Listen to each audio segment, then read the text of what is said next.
Hey everybody, and welcome back to the channel. Sendar333 here, giving you another Missing Players Manual video on critical rating. So, what is critical rating? It's a stat that translates into the percentage chance that any hit you land on the opponent will be critical, and thus have a bonus damage determined by your critical damage rating. As you may know, when you land a critical hit, the damage number turns yellow. For most champions, blocked hits cannot be critical, at least since 12.0, but there are a couple of exceptions to this rule.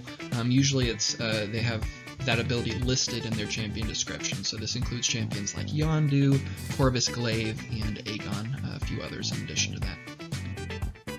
So how does it work?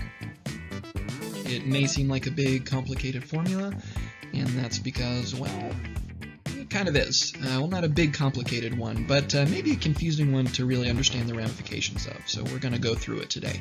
But your percentage chance to crit, which is really the important thing, is a function of your critical rating divided by what's called the opponent's challenge rating, which we'll go over here in a minute, times 5, plus your critical rating again, plus 1500.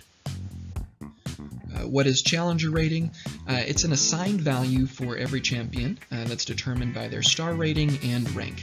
And it kind of goes from in values of 10, and then also increases as the rank and star rating increase.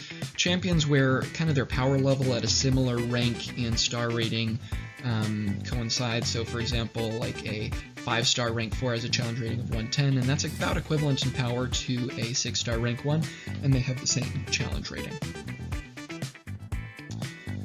Let's give you kind of an example of how this formula actually translates into critical, a chance to land a critical hit. So if we take some information from antm.ai here, which is Black Widow at 4-star rank 5, her critical rate value is 703. If we plug that into the formula and we put her at a challenge rating of 100, which is kind of the standard challenge rating, that's a 4-star rank 5 challenge rating, then she gets a 26% chance to score a critical hit with any landed blow. What are the consequences of that formula? One is that the higher the challenge rating of your opponent, the lower your chance to crit will be. And this is not a linear relationship. In other words, as you go up by 10, it doesn't mean that your crit rating is always going to decrease by a certain percentage. It really depends on your starting crit rating. But it's approximately a 0.5% to 2.5% reduction in chance for every 10 increase, depending on your crit rating to begin with. Let's kind of show you how this works in the real world here. So with that same Black Widow had a crit rating of 703. As we increase the challenge rating of our opponent, we see that her chance to land a critical hit goes from 26% to 25.5% to 25.1%, so about a 0.5% reduction in chance for every increase in 10 of the challenge rating. If we take kind of the extreme ends, so what in-game at least are the maximum and minimum challenge rating. So minimum challenge rating is 10, she has a 31.2% chance to score a critical hit versus challenge rating of 150, she's got a 23.8% chance to score a critical hit. So, you know, about a 7 to 8% difference there. Pretty big difference. Another consequence of this formula is something called diminishing returns. And what this means is the higher your critical rating is, the less it's going to be affected by changes in value. And the lower your critical rating is, the more it's going to be affected by changes in value. So, you know, your lower ranked champions, any sort of modifiers to critical rating are really going to have a much bigger impact than higher rated ones. Let's kind of show you this once again in real life. So we'll take kind of two extreme ends of the spectrum.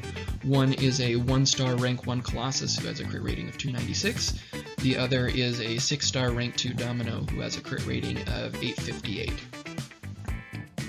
We'll give them both the same synergy here, which is enemies level 3, which gives an additional 155 crit rating. So if we look at our Colossus kind of before and after, apply the exact same formula. He's got a base crit chance against an opponent with a challenge rating of 100 of about 13%. And that increases to about 18.5% after that crit rating boost of 155.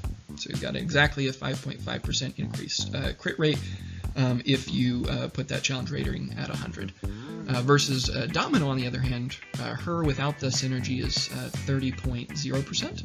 and it only goes up to 33.6%, so 3.6% increase in crit rate versus that 5.5. Note with that diminishing returns, the reverse is true. So if we started at the additional crit rating, so 1013, and Domino had a reduction of 155 and went down to 858, she'd only lose 3.6% chance to crit, versus Colossus, if he started at 451 and went down to 296, he's going to lose 5.5. So you may be asking yourself at this point, what is a good critical rating?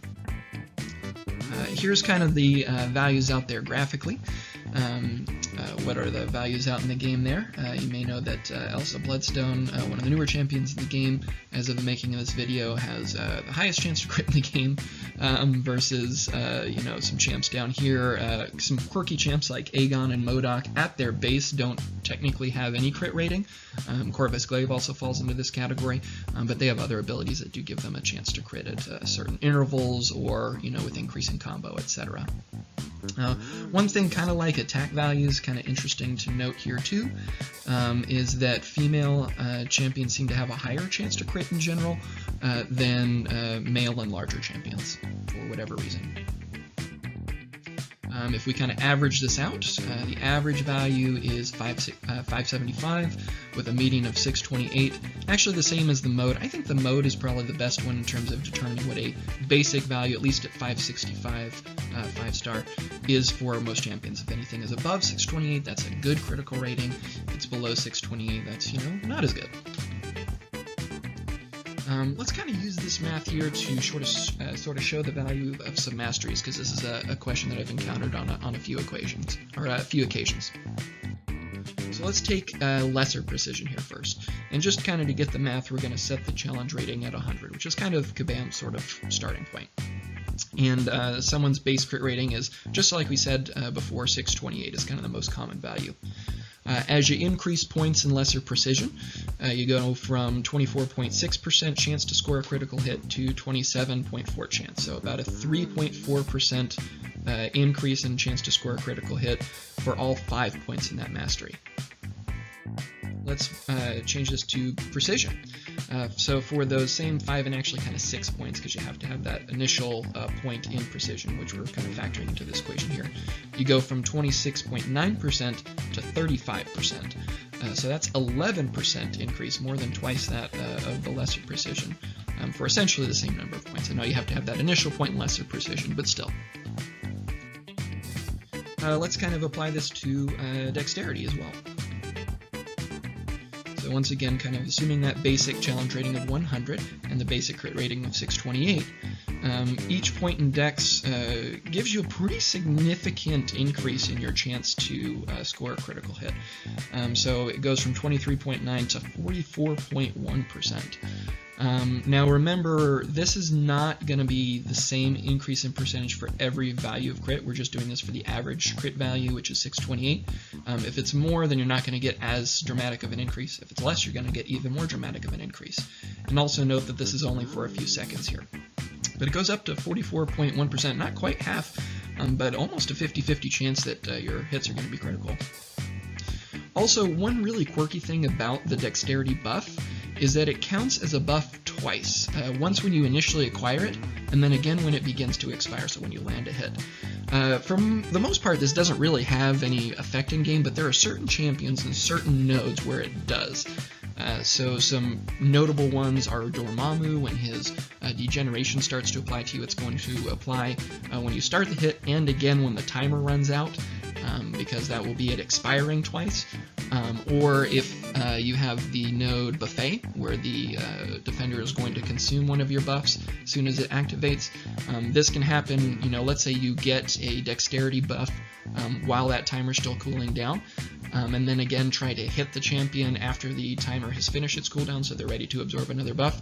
It's going to suck that buff away and heal them, even though you had already got it applied before the timer went to cooldown. Alright, well thank you so much for your time watching my video here. Would really appreciate some support for the channel, so don't forget to like, subscribe, and leave a comment.